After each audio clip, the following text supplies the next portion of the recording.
మానవ జీవిత వృద్ధికి మానవ జీవిత అభివృద్ధికి కారణం పుస్తకం. అసలు పుస్తకం ఎందుకు చదవాలి అని మనం ప్రశ్నించుకుంటే హిరణ్యకశిపుడు వాళ్ళ బిడ్డ ప్రహ్లాదుడికి ఇలా చెప్తాడు. చదవనివాడు అజ్ఞుండగు, చదివిన సత్ అసత్ వివేక చతురత కలుగు.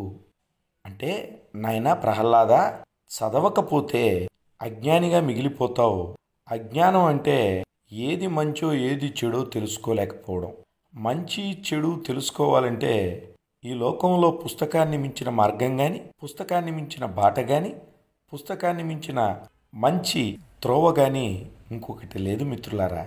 అందుకనే తనకు ఉరి వేసే క్షణం ముందు వరకు కూడా పుస్తక పఠనం చేస్తూ గడిపిన వ్యక్తే మన యువ స్ఫూర్తి భగత్ సింగ్. బెర్ట్రాండ్ రస్సెల్ ఒక మాట అంటారు, మరిచిపోకుండా నా సమాధి పైన రాయండి, ఇక్కడ పుస్తకాల పురుగు శాశ్వత నిద్రలో ఉందని.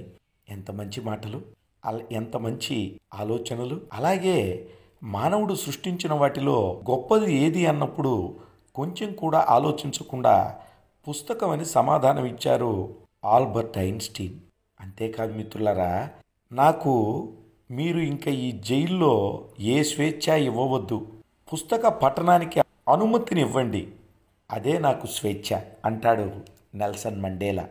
అంతేకాదండి, కమ్యూనిస్టు సిద్ధాంతాన్ని ఆచరణలో చూపించిన ఆధునిక కమ్యూనిస్టు మహర్షి లెనిన్ ఇలా అంటారు, తుపాకీ కంటే పెద్ద ఆయుధం పుస్తకం అని.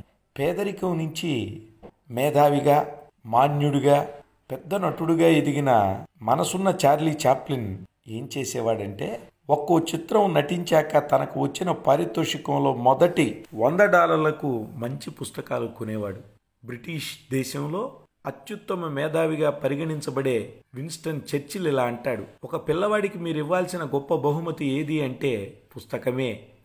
మరి నేడు మన తల్లిదండ్రులు కార్లు ఇస్తున్నారు, బంగళాలు ఇస్తున్నారు, వాటితో పాటు ఇచ్చే డబ్బుతో పుస్తకాలు ఇవ్వడం లేదు కాబట్టే వాళ్ళు వ్యసనాల పాలవుతున్నారు. అది మనం కళ్ళ ముందు చూస్తున్నాం కూడా.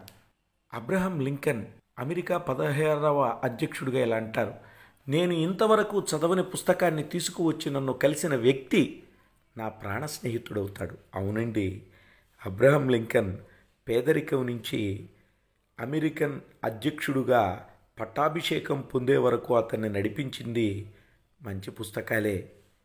1000 పుస్తకాలు చదివిన వ్యక్తి ఉంటే చూపండి, అతడే నా మార్గదర్శి అంటాడు జూలియస్ సీజర్. ఇంకా చెప్పాలంటే, ప్రపంచ పటంలో కనిపించే ప్రతి మూలకు వెళ్ళాలని ఆశపడుతున్నావా?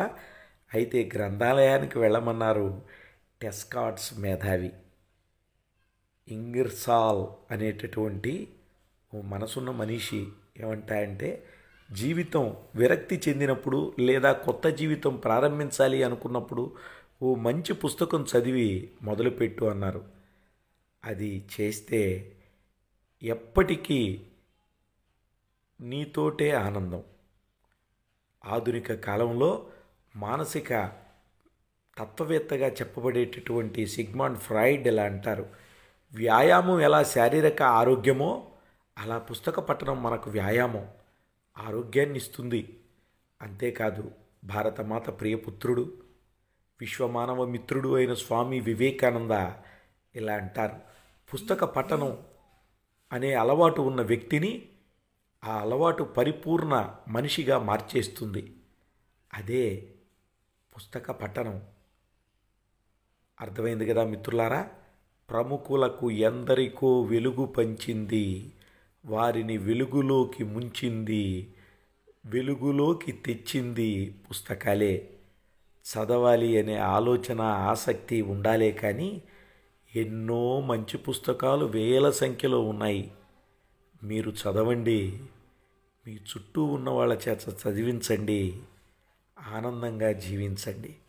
అసలు భారతీయ కర్మ సిద్ధాంత ప్రకారం కూడా మరణించినా మన వెంట ఉండేవి ఆ తరువాత జన్మకి మనతో వచ్చేవి 3. 1 చేసిన పుణ్యం, 2 చేసిన పాపం, 3 చదివిన పుస్తక జ్ఞానం. భారతమాతకు వందనం, తెలుగు తల్లికి అభివందనం.